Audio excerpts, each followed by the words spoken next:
Fala galera, beleza? Bem-vindos ao canal O Gerador de Riqueza, Felipe por aqui. Espero que todos estejam muito bem. Nessa sexta-feira sangrenta em Banco do Brasil, é sobre isso que eu estou querendo falar, tá? Uma bomba que pode explodir. Nós vamos falar sobre detalhes do relatório aí do fim do mundo com relação ao Banco do Brasil, soltado hoje pelo BTG, que fez muito preço. E nós vamos aqui dar a nossa opinião com relação a isso oficialmente e também o que eu fiz hoje, né, nesse pregão. Inclusive, hoje eu já ia compartilhar uma nova ordem em Banco do Brasil que eu já tinha feito, né, pela manhã, e agora nós tivemos um pregão muito forte em queda em Banco do Brasil. Além disso, como prometido ontem, eu vou falar sobre os resultados da Vale, pontos que eu não gostei, pontos que eu achei interessante, fora a questão do bom dividendo, tá? Então, para contextualizar, né, Vale, resultados e dividendo também aí confirmado, resultados, dívida aumentando, nós vamos falar sobre isso, receita, uma leve queda, lucro acima da expectativa do mercado, porém inferior, então dividendo também esperava até um pouco mais, mas paciência, nós vamos falar sobre isso. E Banco do Brasil, hoje foi cogitado se Banco do Brasil, a questão era incerteza jurídica, né? Se os bancões brasileiros vão cumprir a lei, né, determinada pelos Estados Unidos com relação à sanção ao ministro do STF, Alexandre de Moraes. Porém, na minha visão, isso tem mais a ver mesmo com o resultado do banco, que deve vir bem abaixo. Então, o mercado está cada dia mais ajustando esse resultado e também, né, antecipando os resultados tanto do segundo como também do terceiro trimestre do ano de 2025. Pessoal, vamos deixar de enrolação, já vai começar falando sobre a Vale, no 53,75, 0,64 de alta hoje. O mercado parece ter tido uma certa confiança que esse resultado deve aí trazer consigo, né, boas melhorias na companhia. Então, alguns destaques. O primeiro deles é o dividendo. A Vale anunciou 1,89 por ação, um pouco mais de US$ 1 bilhão aos seus acionistas, tá? Isso daria líquido aí um pouco mais de 1,61, né? Aproximadamente líquido de juros sobre capital próprio para os seus acionistas, sendo a data de corte, né, a data com, no dia 12 agora, praticamente na próxima segunda semana, né, de agosto, com o pagamento lá no dia 3 de setembro, tá? Eu esperava até um pouco mais, eu esperava um anúncio de dividendo e um anúncio de juros sobre capital próprio, para complementar esse dividendo como aconteceu em 2022. Porém, veio só esse juros sobre capital próprio, na minha visão, um pouco abaixo da minha expectativa como investidor, mas dentro da realidade do que a companhia apresentou de resultados, tá? Não dá para distribuir aquilo que não tem, tá? Na minha visão, eu acho que essa opinião ela é muito boa, tá? Não distribuir aquilo que não tem, trabalhar dentro da realidade. Nós vamos falar sobre essa realidade da Vale hoje, tá? É uma foto, não é um filme da Vale. Então, aqui alguns destaques: foi a receita, tá? A bandeira vermelha aí seria receita de vendas líquida em queda, né? Registrou 49 milhões aí, né, em dólar, tá? É uma queda com relação a 4% ao mesmo período do primeiro trimestre de 2024 e, entretanto, uma recuperação em relação ao primeiro trimestre de 2025, né? Então, aí um ponto a destacar, mas claro que isso tem muito mais a ver com questões também de trimestre para outro trimestre, tá? Tem o primeiro trimestre normalmente é inferior, depois segundo trimestre um pouco superior, terceiro trimestre normalmente você tem ali uma queda e no quarto aí já é fechamento do ano, são questões aí de sazonais, né. Outro fator que eu achei um pouco negativo, por mais, né, que houve um aumento aí na receita com relação ao primeiro trimestre de 2025, e uma queda em relação ao primeiro trimestre de 2024, os custos aumentaram, né, 1% em relação lá ao segundo trimestre de 2024, porém 8% em relação ao primeiro trimestre de 2025, né? Isso é ruim porque você tem um declínio da receita anual, né?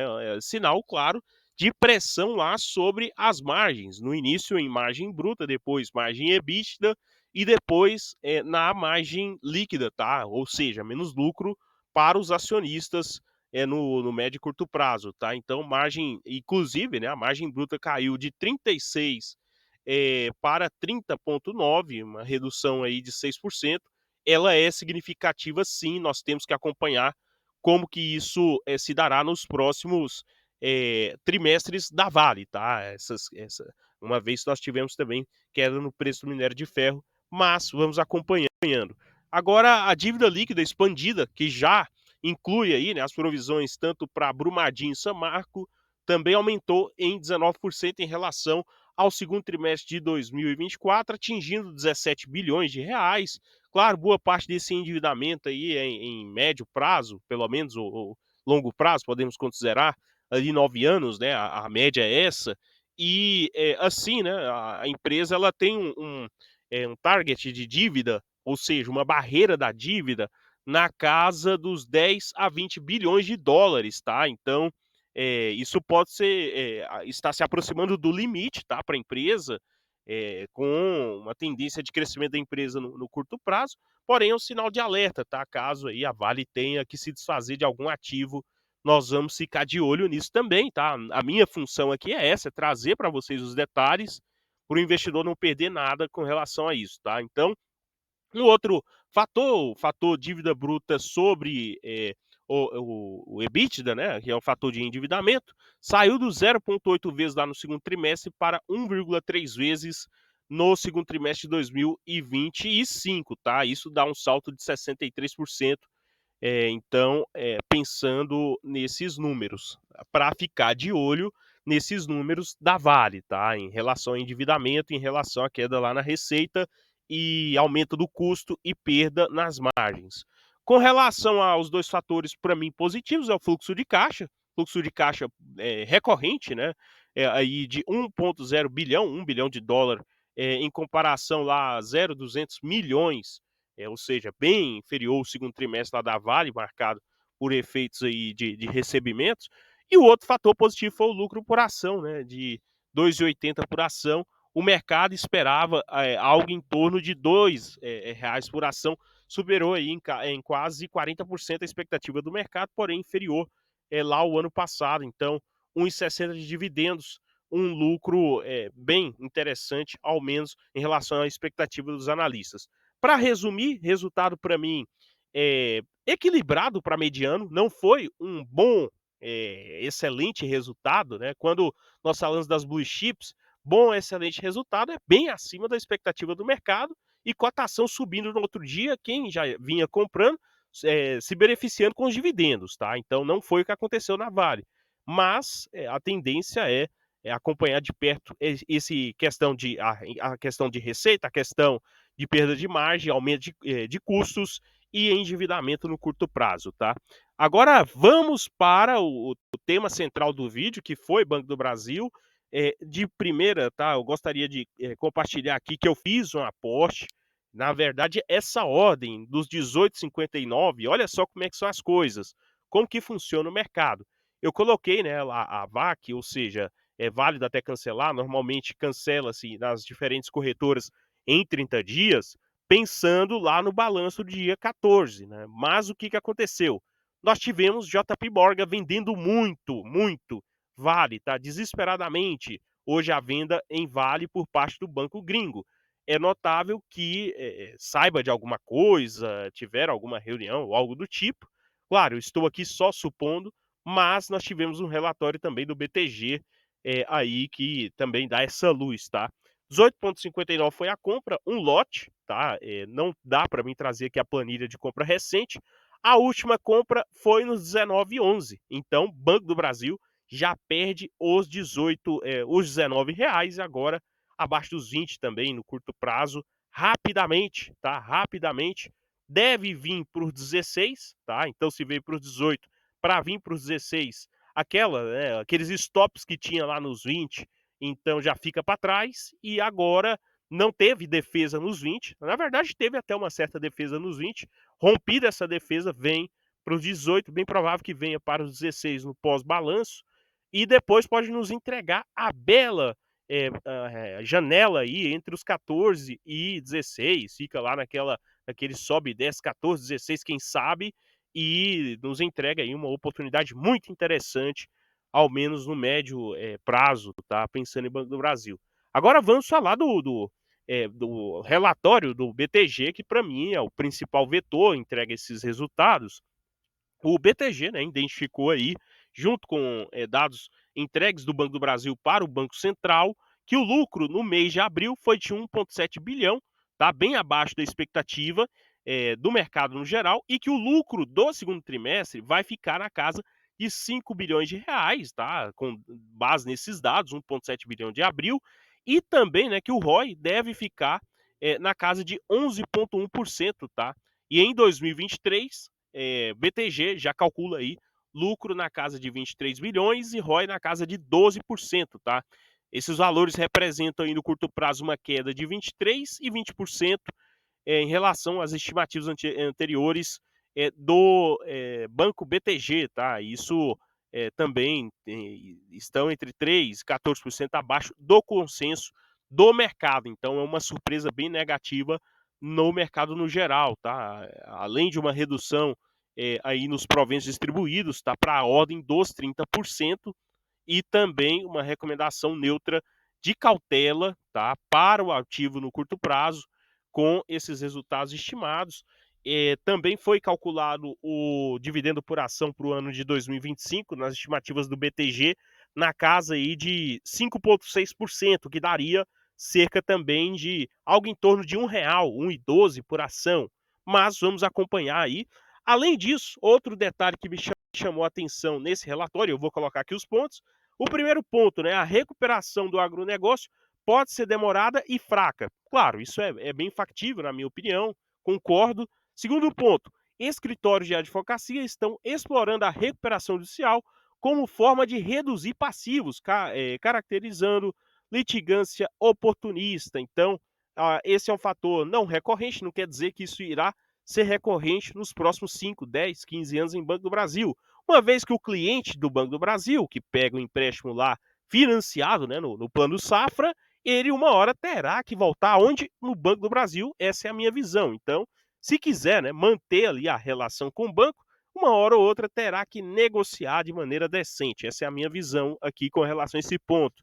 Aqui, né, o outro ponto, o Banco do Brasil oferece crédito subsidiário no plano safra, mas a demanda por crédito caiu devido ao aperto financeiro dos produtores. Isso é fato, além também do outro fato. O fato que nós temos agora, né, esse sentimento do mercado com relação à taxação, que vinha muito forte nesse mês, tá? Então, isso já faz preço lá no terceiro trimestre. E também, né, espera-se uma recuperação mais rápida no segmento agro, mas o contexto atual pode levar a provisionamentos significativos. Essa é uma necessidade do Banco Central, e o crescimento mais fraco da carteira de crédito agro representa 1/3 do portfólio total do Banco do Brasil. Também, né, concordo com esse fato.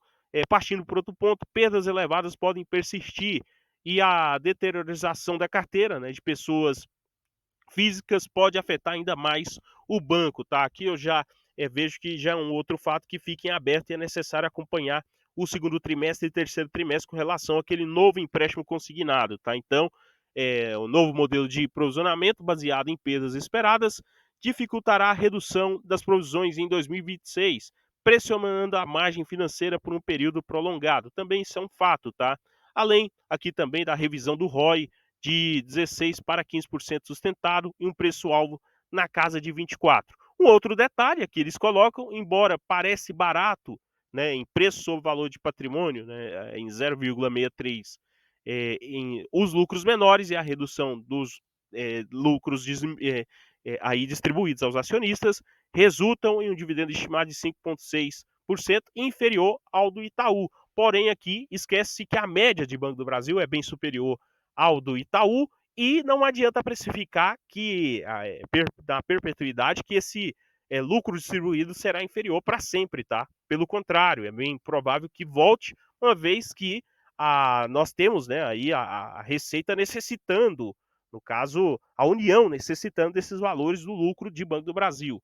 Então, também o outro fator, né, que é volume de empréstimos agros vencendo e a recomendação no curto prazo de neutra e cautela. Para mim, são pontos interessantes, concordo em alguns, discordo em outros, mas tem alguns fatos. É o fato, por exemplo, do empréstimo consignado, é o fato que agro também, né, no curto prazo sofre bastante, são fatores que estão fazendo o preço e também além da mudança na legislação lá do Banco Central em relação a aprovisionamento de curto prazo, nos dando essa janela aberta de oportunidades desde lá dos R$ 25 até agora, quem sabe nos 16, 14, tá? Então, pessoal, esse é o vídeo não representando uma recomendação da compra ou da venda de ativos. Se você gostou do conteúdo, sugiro que inscreva-se, compartilhe, curta, comente, coloque aqui embaixo a sua opinião sobre Banco do Brasil. É compra ou venda? Né? Nesse momento, você está comprado ou está vendido? Né? Não pretende ter aí Banco do Brasil ou irá trabalhar sorteando as ações? Qual que é a sua opinião? Então aí sobre Banco do Brasil e também vale, você vai receber os dividendos? Então coloque aqui nos comentários para os investidores também poderem aí trocar uma ideia bacana. No mais, pessoal, esse é o vídeo. Bons apostas a todos vocês e até o próximo. Valeu demais!